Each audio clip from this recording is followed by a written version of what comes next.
ini kita akan mencoba mempelajari mengenai materi kimia kelas 10, yaitu mengenai materi perhitungan kimia yang selama ini dianggap sulit oleh siswa. Sebelum mempelajari tentang materi perhitungan, kita analogikan dalam satuan jumlah dulu. Jumlah pada umumnya kalau kita ada di masyarakat, kalau kita lihat buku, ada satu bak, sepatu, ada sepasang, telur biasanya kita tubuhin misal 1 kilo, kemudian pensil 1 pak. Satuan-satuan jumlah tersebut kita istilahkan 1 lusin, sepasang, 1 kilo, 1 pak, itu adalah satuan pada umumnya, di mana jumlahnya itu sudah tertentu dan pada umumnya orang sudah mengetahuinya. Kita tahu kalau 1 lusin buku biasanya selalu terdiri dari jumlah 12 buku. 1 kilo telur pada umumnya 16 buah telur. 1 pak pensil pada umumnya isinya 12 pensil. 1 pasang sepatu isinya 2 sepatu. Bagaimana dengan satuan jumlah yang ada dalam bahan-bahan kimia? Misal pada besi, merkuri, kemudian belerang, emas. Nah, kira-kira satuan yang memudahkan kita karena dalam kimia yang diperhitungkan adalah jumlah atom. Kita dinamakan dengan 1 mol untuk memudahkan perhitungan kimia. Nah, sekarang permasalahannya 1 mol merkuri isinya berapa atom? 1 mol karbon isinya berapa atom? 1 mol sulfur isinya berapa atom? Nah, ini yang tadi ya, 1 lusin selalu biasanya 12 buah. Kalau 2 lusin berarti 2 dikali 12 buah, maka isinya jadi 24 buah. Nah, bagaimana kalau dibalik? Misal ada 60 buah, itu kira-kira terdiri dari berapa lusin ya? Nah, tinggal kita bagikan 60 dibagi 12 sama dengan 5 lusin.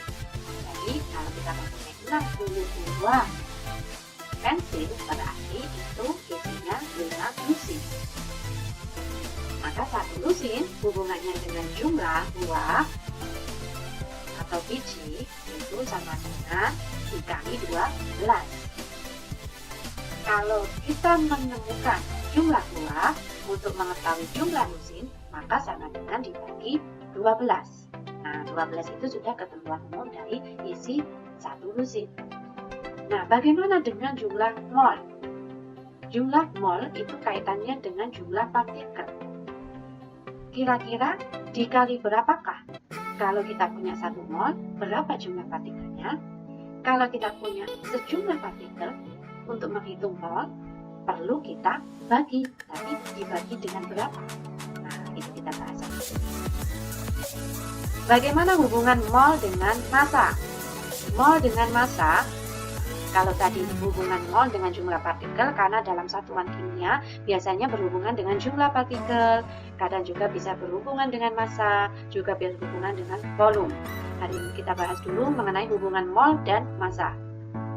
Mol, jika diketahui mol, maka yang ditanya adalah massa, maka kita butuh yang namanya pengalinya adalah mm. Kalau tadi hubungan mol dengan jumlah partikel, pengalinya adalah bilangan Avogadro yang senilai 6,02 kali 10 pangkat 23, maka kalau hubungan mol dengan massa, maka perlu kita kali dengan mm atau massa molar. Kalau yang diketahui dalam bentuk massa, berarti kita cari mol, maka harus dibagi dengan nilai mm. Nah, mm itu sendiri apa? Mm itu adalah massa 1 mol suatu zat dalam satuan gram per mol. Massa molar itu bisa didapatkan dari jumlah Ar atom unsur sama dengan jumlah Mr senyawa sama juga dengan jumlah massa atom. Nah, untuk menghitung jumlah nilai massa molar atau Mr senyawa, maka kita hitung jumlahnya. Perbedaan mm dengan mr apa? Kalau mm itu adalah massa molar yang memiliki satuan gram per mol, sedangkan mr tidak memiliki satuan. Nah, contoh soal.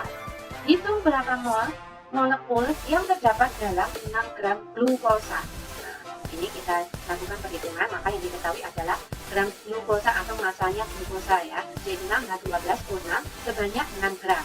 Nah, untuk menghitung mr-nya, nah, di situ glukosa rumus molekulnya adalah C6H12O6. Maka kita hitung mr-nya dulu. 6 kali 12 ditambah 12 kali 1 ditambah 6 kali 16. Hasilnya 180. itu mm, tapi yang kita gunakan adalah mm atau massa molar glukosa, maka kita perlu melibatkan satuan mm yaitu 180 gram per mol. Yang ditanya tadi adalah berapa mol, berarti yang ditanya adalah jumlah mol. Maka untuk mencari jumlah mol, di mana biasanya umumnya N kita lambangkan dengan N, maka N sama dengan massa per mm atau 6 gram per 180 gram per mol sama dengan 0,033 mol. Jadi jumlah mol yang terdapat dalam 6 gram glukosa itu adalah 0,033 mol.